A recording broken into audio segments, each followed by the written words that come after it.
What's up, everybody? Dog 1985. There's levels to this. Here's another video that I gotta make because everybody wants to just sing Xbox's praises. But here we go. Here we go. All right, listen to me.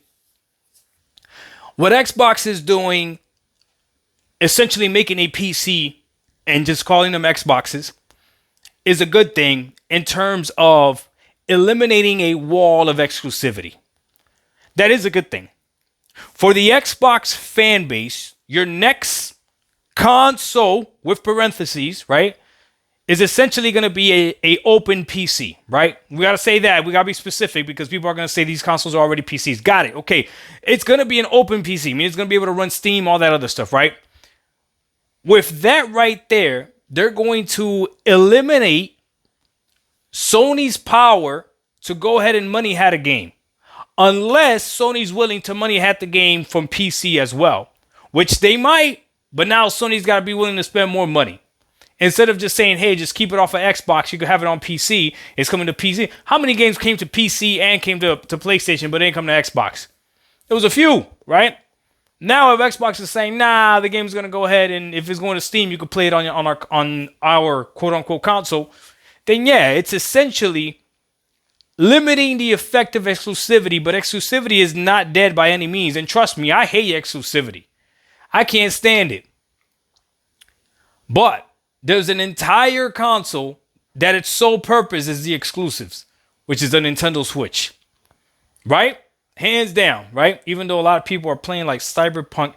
Listen, man, listen. If you're a gaming fan, and you're an actual gamer, and you got other devices, and you're playing Cyberpunk on the Nintendo Switch 2 with a response time of 45 milliseconds, that's crazy to me.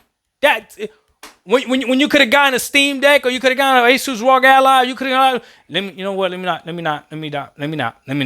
the Nintendo people alone, because then they get mad. Play Nintendo games on Nintendo. That's what it's for. Anyways, Nintendo has exclusives. Sony still has exclusives. Sony even has third-party timed exclusive, like Death Stranding 2. We know it's a timed exclusive, it's a matter of time. Sony's first-party games are timed exclusives. Some of them are still exclusive, like Astro Bot still hasn't come to PC, right? Not that anybody's really asking for Astro Bot, but we could safely say Ghost of Yotei is probably going to come to PC. The first Ghost of Tsushima was on there. Why would Ghost of Yotei not come to PC? Right? And the time frame between it coming to PC is going to get even shorter. So Xbox essentially is going to let their console gamers buy a device that's going to be disguised as a console, but it's actually going to be a PC, right? Some of them are going to know better. Some of them are not going to know better. I just learned that recently. But it doesn't matter. As long as it plays like a console, looks like a console, and quacks like a console, and whatever. It's a console if you want to call it a console. Whatever. It don't matter to me. But exclusivity is still not dead.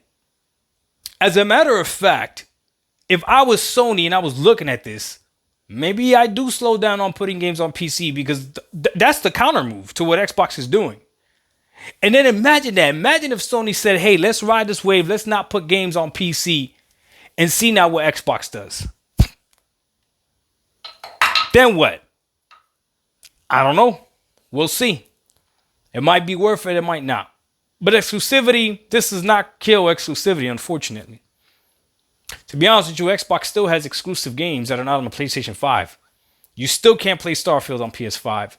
You still can't play Halo Infinite on PS5. You still can't play Forza Motorsport on PS5. You can play Forza Horizon 5. One of the gears is coming, right? But exclusivity is still alive and well, unfortunately. Dog 1985, there's levels to this. We out. Peace.